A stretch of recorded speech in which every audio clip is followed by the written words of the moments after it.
I'm here to talk today about women. Now, I love women. I am a woman. I'm a feminist. I believe in the sisterhood. I've loved and been loved by women all my life. I read women's books. I adore women's friends, my women friends. I read all those emailed PowerPoint things about women and how precious and beautiful and brave they are. I get sent quite a lot of them. I've even worked with women. Women hold up the world. Women are wonderful.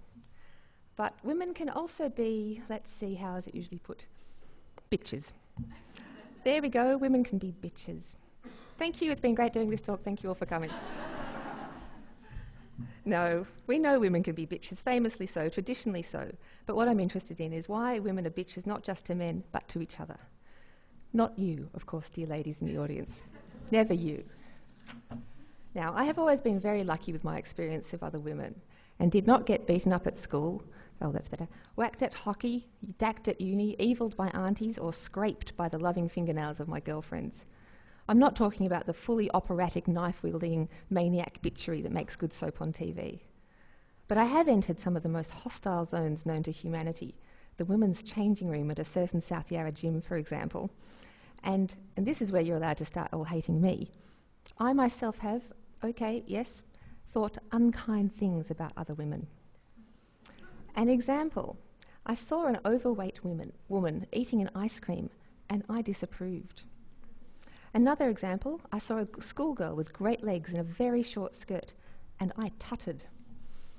A third example, I am a smug yoga bitch, and when I am better in my yoga class than the woman next to me, I feel a supreme sense of excellence that has little to do with my ability to do a chaturanga dandasana and more to do with the fact that hopefully I am making her feel bad.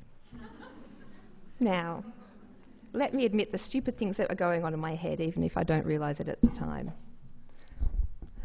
In the first of these, I guess I felt that the woman was letting herself down, or that she was getting away with something. Unacceptable. How dare she eat ice cream?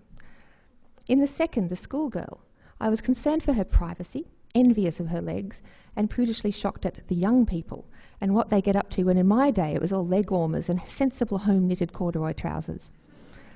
And in the third, I am pointlessly competing for physical prowess and domination by trying to touch my nose to my pancreas. It'll never happen.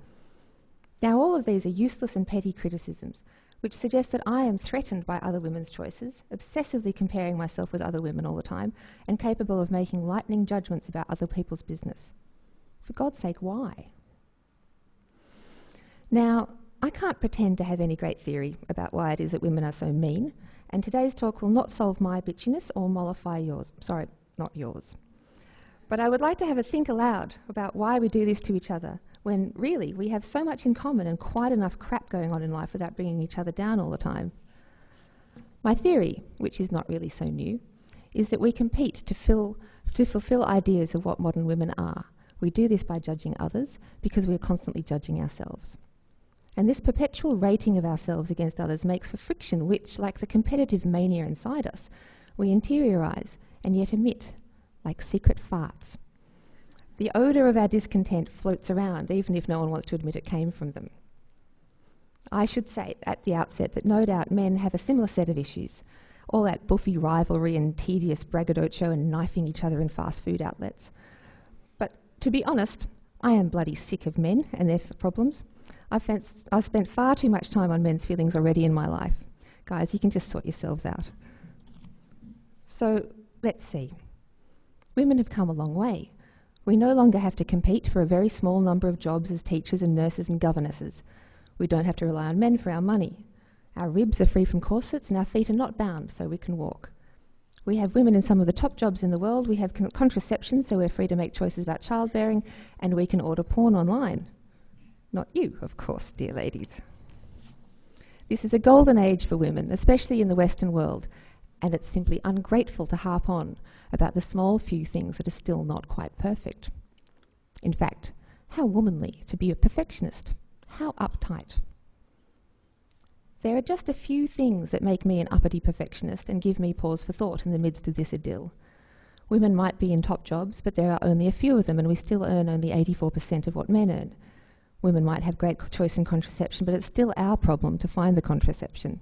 Women still get pregnant when they don't want to, and they still do the majority of housework, and they still get bashed around, and they still get called sluts as they walk down the street, even as happened to me a while ago, when looking as sexually attractive as a truckie and as grimly unwinsome as a pterodactyl. I could go on about all the things that are still stuffed for women, but anyway. Let's talk about the women like me, and yes, like you, who are pretty well off, who are sleek, modern, enfranchised, educated and self-possessed young maidens, the type that might 100 years ago have been called impertinent misses. Now, I thought I was a pretty cool customer as a woman until I went to Italy a few years ago. There I was, strolling down the Via del Corso, minding my own business and marvelling at how fantastically ugly the clothes are in the Italian version of Supre, when I was clouted aside by someone. I nearly went under a car. I was nearly killed. And this was because I had committed the incredible crime of walking where someone more beautiful than I wanted to walk. You've never seen female competition in action until you've met a 23-year-old Roman girl out shopping. The hauteur, the wide mascara-eyed incredulity that you have the temerity to get into her eyeline, the absolutely psychotic obsession with appearance, and the totalitarian certainty that a beautiful woman, and by this I mean anorexic and clad head to toe in leopard skin print leather, has rights and privileges over every other woman. It isn't simply competition for men, although Italian women seem to take this frivolity quite seriously, but a delight in asserting that some women are better than others. And there's a kick in the shin with a €500 pair of high heels to make the point. I don't believe that women are always competing for men's attention. That's a boring and hoary, dare I say, that's H-O-R-A-R-Y, old way of doing things. No doubt we, and I've been guilty of this, sometimes laugh a little more heartily at a man's joke. Sometimes we tighten our buttocks as we walk past a cafe table full of young bucks. Sometimes we still act dumber than we are to make some man feel better about himself. But what I'm really interested in is the way that the enforcing and policing of women's competition has been interiorised. We don't need men to make us competitive anymore, though they do, through owning women's magazines and producing crap misogynistic TV and enabling a lot of patronising behaviour to smart women that we put up with. No, we can do it all ourselves. When my first book came out, it concerned my time as a prostitute. I didn't expect everyone to understand that some of my experiences were positive, though many reviewers and readers got it. But most of the few reviews that took me to task for being either an uncontrollably noxious slut or a woman too oppressed by the patriarchy to notice that I had been exploited and victimised, that's the point I was trying to make in the book, that I had made all my own choices and was responsible for how they played out. Most of these reviews were by women. Through criticism of my book, I encountered a strange little ploy of the feminism that I love so much, which is the concept of false consciousness. It says that women are too enclosed in patriarchal assumptions to know when they're being rorted. So if I say that I liked some things about being a hooker, I'm an idiot, and my word can't be trusted. This by a female academic who has never herself been a sex worker. Apparently she knows better than I do what my experience was, and she could loftily discount any of the subtle points I was trying to make about the complexity of something like sex work. It infuriates me.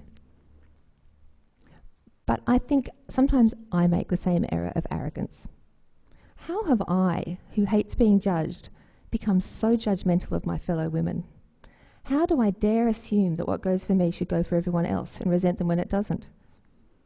Because I have to work damn hard all the time to be the kind of woman I think I'm expected to be. And I get extremely irritated when other women are either better at it than I am, or not, as I unwittingly see it, pulling their weight too. There was an interview in The Age recently with a woman called Charlotte Krupp, who teaches women how to look thinner without losing weight. I think it's all to do with support underwear and wearing yellow. Charlotte Krupp, Charlotte Krupp, when asked why women needed her book and men didn't, said, "Women need to stay in the game as long as we can so we don't turn invisible." When asked what was wrong with just being comfortable and not worrying about how you look, she said, "Go ahead and do that. Everybody else is going to look better than you." We live in a very competitive society. If you want to be employed, if you want to hold on to the relationships in your life, you have to look good. Nothing we don't already know. You are what you look like. You have to make an effort, and basically what Charla isn't saying, you have to look like you've made an effort. You have to work hard. And what I see when I look at a woman who's perfectly groomed with fine eyebrows, who's got tight, hard deltoids and a perky bum and is wearing very high heels and has immaculately smooth legs and an expensive handbag, is that she has worked very hard indeed. She's spent hours and hours on that look. She's paid money for it. She is playing as hard as she can the game of looking like a successfully acceptable woman. The problem, as I see it, is not just that there are multiple looks for successful women, that there are so many and that each is rigorously enforced. It is also that with so many roles a woman is meant to fill, we have to be so good at all of them and show it. It's the effort that's rewarded as much as the outcome. And as a female friend of mine suggested, yes, I give her credit, I'm not so competitive as to steal her thought. What we resent in other women is that they either outperform us or underperform us. How dare they? I'm a 38-year-old professional writer. Most of my life I sit at home in my jeans and slippers, mumbling to the cat, and occasionally glancing in a mirror to notice with passing amazement that since I last checked, my eyebrows have grown down past my chin. But I also have to go out into the world, frock up and do a talk like this. I have to look cool as I walk down the street. I have to be sexually attractive. I have to be fit and strong. I have to be a bold, brave feminist, an intelligent commentator. I have to be an amusing friend. I have to be a supportive daughter. There is an effort of a kind involved in all of these. So I rank myself against other women by judging how well they do it and my own shortcomings. I sit at tram stops and make mental lists of envy. I wish I had a group of friends to laugh in the sun with. She's popular. I wish I had a car so I could buy in bulk from the supermarket. She's organised. I wish I had long hair like that. She's got great shampoo. I wish I had that girl's bum. I wish I was better at writing op-ed pieces. I wish I could wear clothes that revealing. I wish I was a real woman, like all the women around me. What the fuck am I thinking? Now, new roles to excel at spring at you all the time.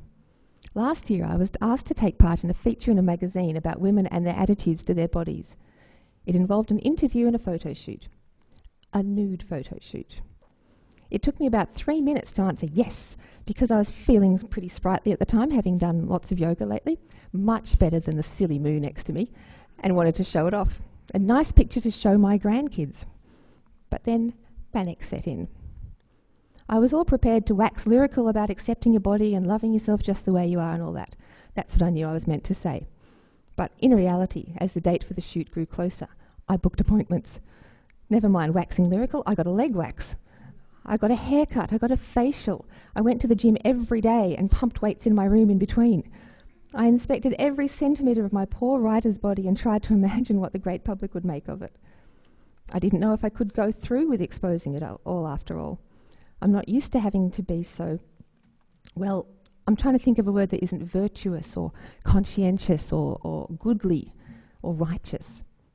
All those value words we use about exercise and grooming and making ourselves look good and being a good girl.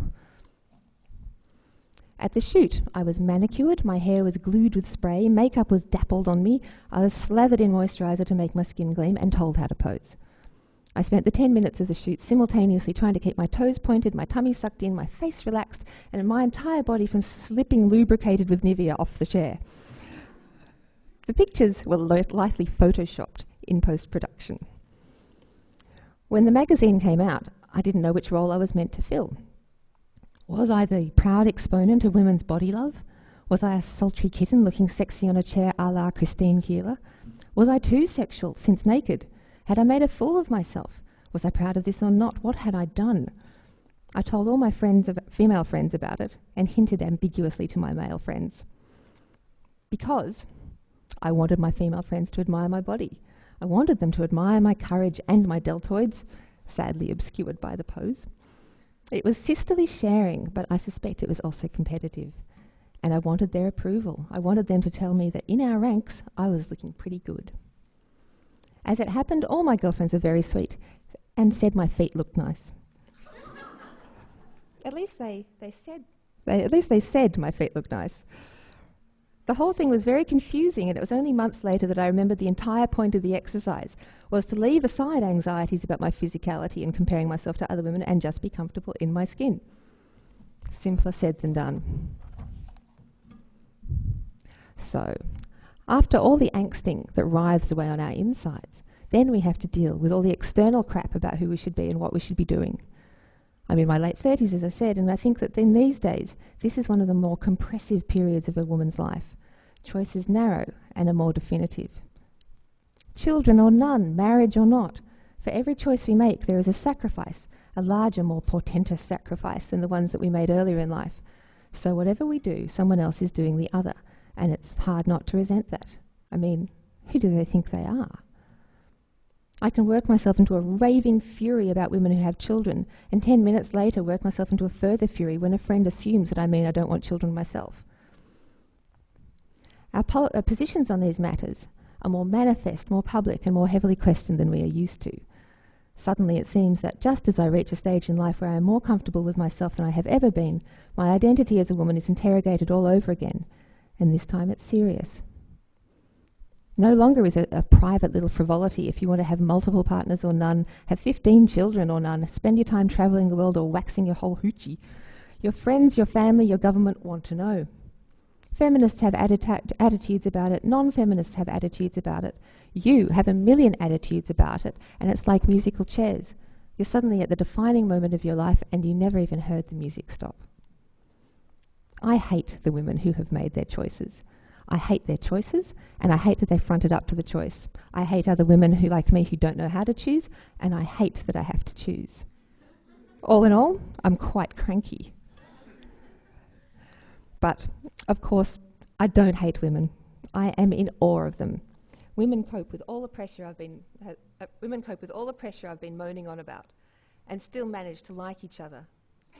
Women actually manage to navigate the awful waters of competition and coercion, and are friends and lovers to each other. Don't mind me gnashing my teeth in the corner. It's only because I love my women. I want to love them better. We, yes you, dear ladies, have so much more in common than our competitiveness. Let it be a comfort, not a condemnation. Ladies and gentlemen, let us try harder not to try so hard. Thank you very much.